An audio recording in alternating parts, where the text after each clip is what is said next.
Hi there, I'm Ryan, And I'm Anthony, and and we're here to talk about Mother's Mother's Instinct. Instinct. So let's go through what pretty much discuss what the movie is about.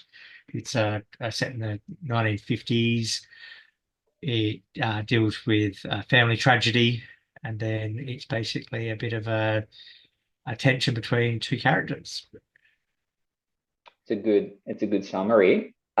So what did you think of the movie in a I nutshell? quite enjoyed it. So obviously, I really liked the fact that it had that typical three-act arc. That the first act obviously set up who the characters were, who that the kids are. Then obviously is the a bit of a tragedy occurs. We'll do a bit of a spoiler alert here, where Anne Hathaway's son sadly dies. Act two, there's a bit of a conflict between the two ladies. And then obviously Act three, it's the resolution of the conflict and that ending, which we'll discuss shortly. Yeah, we'll talk about that. So let's maybe start as you were saying, it's set in the 1950s. Do you think that they pulled that off, that it looked realistic?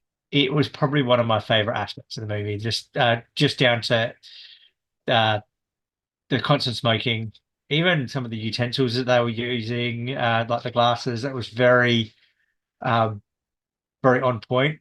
The smoking, obviously, were just you don't see that a lot in movies anymore. So obviously, Everywhere, rolling off the bed, and yep. this is a cigarette in the ashtray. And you can just imagine the smell of the Oh, house oh and no, the yellow curtains from the nicotine. It's just like yuck. But yeah, very 1950s. yeah, I like uh, that too. I yeah, really think they hit the mark on so many levels. Like, yes, the constant smoking, the inside of the house when you're walking today, like, in a 1950s house, something that's been barely touched. It does look like this. The hair, the cars, the clothes, even the actors and actresses that they chose, you really believe that they could be from the 1950s era definitely. with this sort of hairdo and makeup. So yeah, I think it was really well done as well. On a technical scale, how did you find the direction? Did you enjoy it? Did you not enjoy it? I enjoyed it. Uh,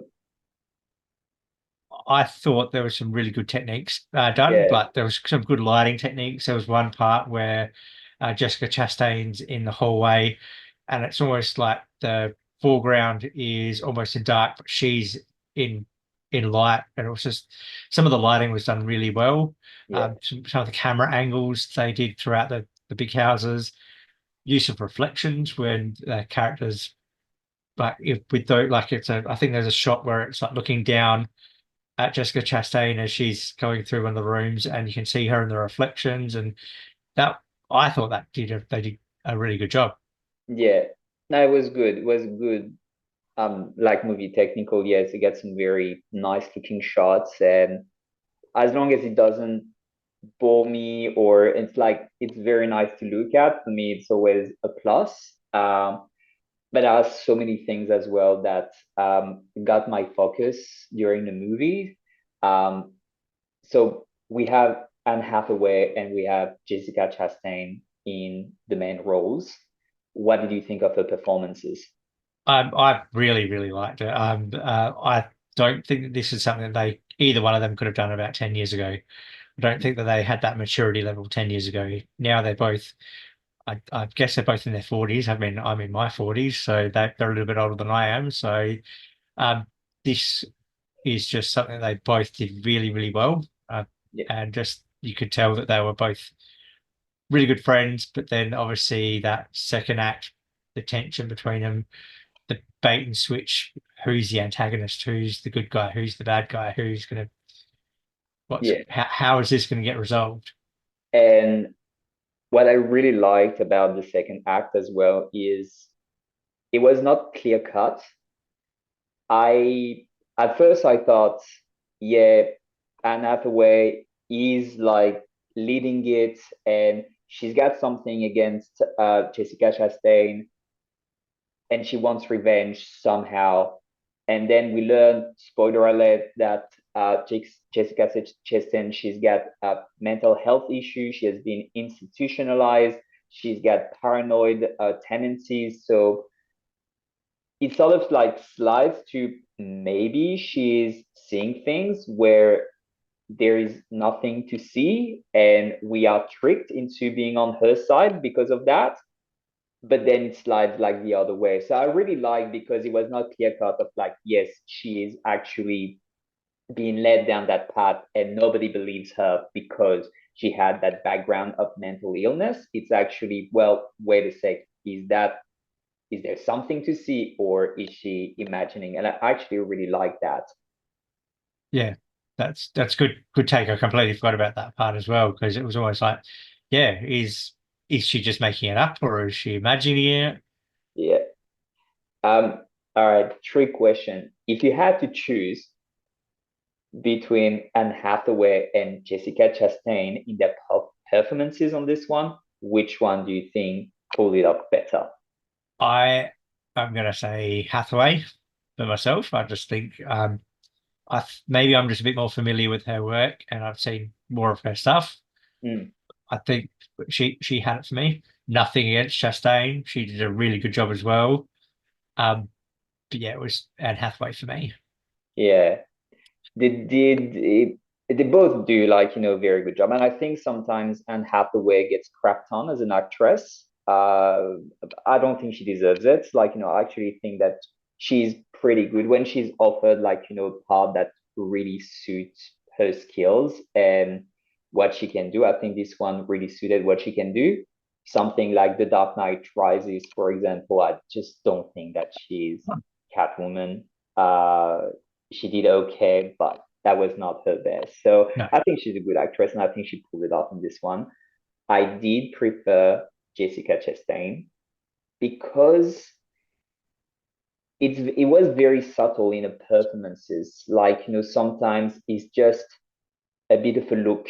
It's a bit of a shift in her attitude of something that she's realizing, that something is clicking in her mind, that the wheels are in motion. And she expresses that through very like changes in body language and in face expression, and it's so subtle, but I was drawn to her performance that I utterly buy everything, every move that she's doing, every intonation of her voice that slightly changes. She really got me on this role. I thought she was magnificent.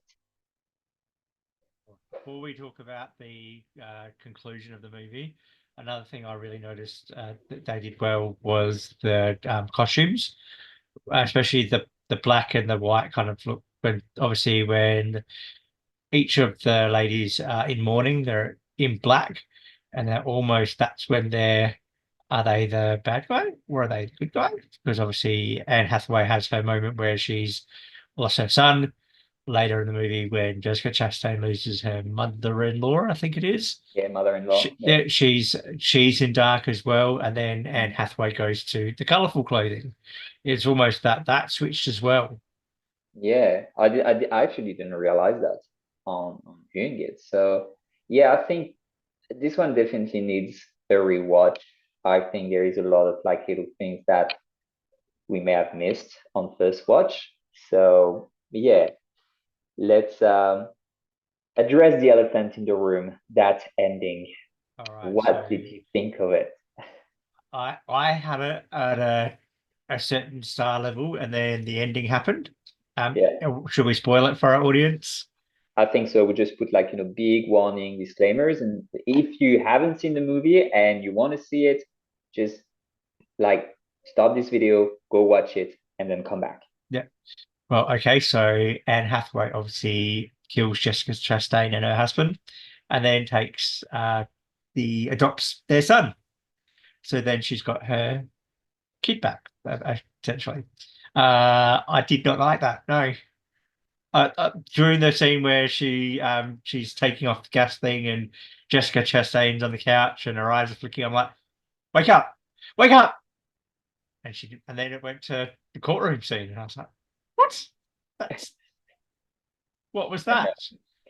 Yeah, it's um, it's grim. Um, Especially because I don't know, it's because I like her performance so much, or everybody will be on her side and understand what she's going through. But just for Jessica Chastain to lose, like, to Anne Hathaway, who's Yeah, a terrible person in the end, yeah, uh, was a bit hard. It was like a hard pill to swallow. It does have this sort of like poetic element if you're seeing from Anne Hathaway's point of view of her son died. She did this sort of like test of, can my neighbor go through, like, the fence or the yeah, flower or the bush to actually stop my son. She did that when it was her own son that was on the balcony, so she could have done it. Just because it's not hers, she didn't do it for my son. So she's blaming her, and in some ways, she has her revenge because she gets her son in the end. So, in a very twisted way, it's a poetic ending, but it's very hard to swallow. yeah, yeah. That's yeah, good point. Yeah, I like that. So, what was your rating for this one? I'm gonna put a 4 out of 5 Yep, because the jury is still out on that ending. yep. Yeah, I'll go that's three and a it. half. I'll go 3.5. 3.5. Right. Okay. So pretty close. It's good. It's definitely like, Yeah, above average, like yeah, towards a very good mark. yeah. Yeah. I would recommend this one. Go give it a watch. It's got some good performances. The settings and all the 1950s is done really well. So it's an enjoyable film. Yep, definitely is. Recommend to watch it. I think it's worth a rewatch as well with everything, when you know the story, everything that you have in mind. I think it's definitely worth. Uh, I'm pretty sure there is a lot of things that I actually missed and I would want to watch it again. Yeah, So yeah, here it was. that's Um, it. that's it. All right. Uh, Thanks for watching. Please subscribe. and we'll see you next time. Will do.